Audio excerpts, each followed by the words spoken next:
Assalamu alaikum wa rahmatullahi wa barakatuhu. What is unity?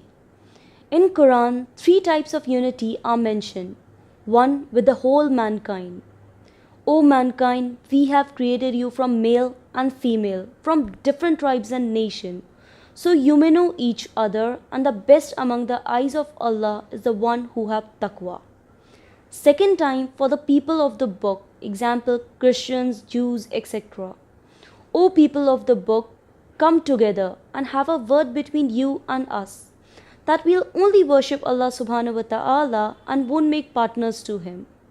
And third time for Muslims, that hold on to the rope of Allah and do not disunite. Now someone will say that, see, in Quran Allah subhanahu wa ta'ala is talking about unity. So for the sake of unity, let's all of us just pray with our hands folded or with our hands by our side. But as we all know, in Islam there are different schools of fiqh.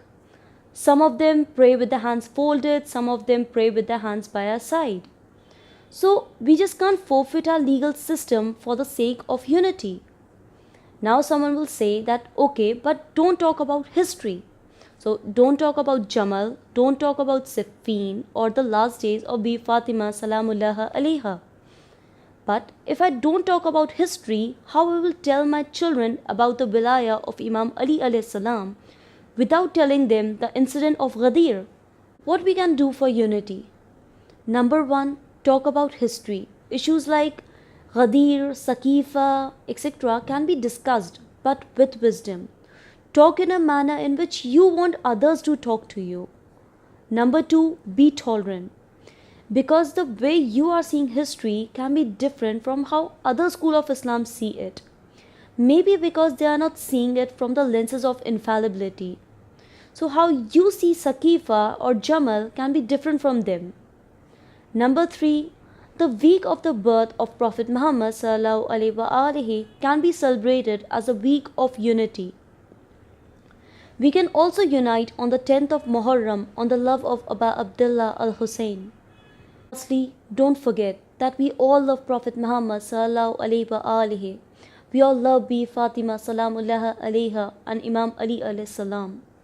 In the month of Muharram, we all mourn and shed our tears for the one whose body was trampled in the plains of Karbala, who was died thirsty, whose beard was dyed with his own child's blood. We all shed our tears for the 6-month-old baby whose neck was cut from the arrow.